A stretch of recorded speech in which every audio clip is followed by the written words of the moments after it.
తెరకొట్టే కారం రంగు రుచి ఆచి కారం పొడి. జూబ్లీ హిల్స్ ఉప ఎన్నికల్లో కాంగ్రెస్ అభ్యర్థి విజయం ఖాయమన్నారు పిసిసి చీఫ్ మహేష్ కుమార్ గౌడ్. తెలంగాణలో 42% బీసీ రిజర్వేషన్ సాధిస్తామని ధీమా వ్యక్తం చేశారు. బీఆర్ఎస్ బీజేపీ ఒకటే ఆర్డినెన్స్ అడ్డుకున్నాయని ఆరోపించారు.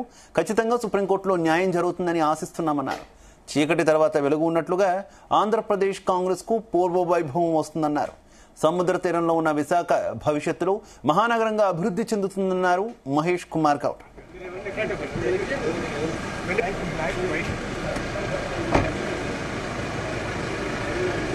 తెలంగాణ ఆంధ్రప్రదేశ్ భౌగోళికంగా విడిపోయినప్పటికీ మనుషులుగా కలిసే ఉన్నాం.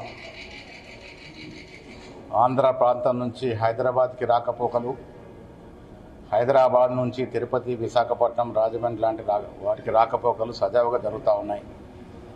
రెండు రాష్ట్రాలు కూడా భౌగోళికంగా విడిపోయినప్పటికీ తెలుగువారంతా ఒకటిగా కలిసిమెలిసి రెండు రాష్ట్రాలని కూడా అభివృద్ధి చేసుకోవాల్సిన అవసరం ఉన్నది. ఇవాళ తెలంగాణలో కాంగ్రెస్ ప్రభుత్వం ముఖ్యమంత్రి రేవంత్ రెడ్డి గారి నేతృత్వంలో ఒకవైపు అభివృద్ధి, ఒకవైపు సంక్షేమం రెండు కళ్ళ ముందుకు దూసుకుపోతూ ఉన్నాయి. ప్రతిపక్ష పార్టీలు ఎన్ని చెప్పినా ఎన్నికల ముందు కాంగ్రెస్ పార్టీ ఆనాడు సోనియా గాంధీ, ఖర్గే, రాహుల్ గాంధీ నేతృత్వం ఇచ్చినటువంటి ఎన్నో హామీల్ని, దాంట్లో మెజారిటీ అంశాలని పూరిస్తూ ఈ 2 ఏళ్ల కాలంలో కాంగ్రెస్ ప్రభుత్వం ప్రజల ఆకాంక్షలకి, ఆశలకు అనుగుణంగా పనిచేస్తూ ఉంది. ఇదే ఒరవడి సాగాలి. భవిష్యత్తులో కూడా ఎక్కడ ఎవరు ఏ రాజకీయ పార్టీ అధికారులు ఉన్నా తెలుగు వారమంతా కలిసిమెలిసి రెండు రాష్ట్రాల అభివృద్ధి కోసం పాటుపడాలన్నది మా ధ్యేయం.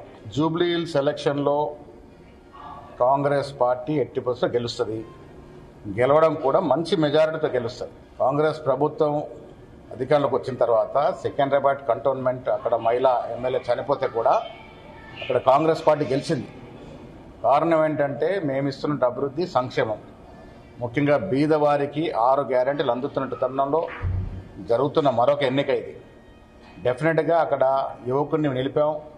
నిరంతరం ప్రజల్లో ఉండేటువంటి నవీన్ యాదవ్ మంచి మేరతో గెలుస్తారు.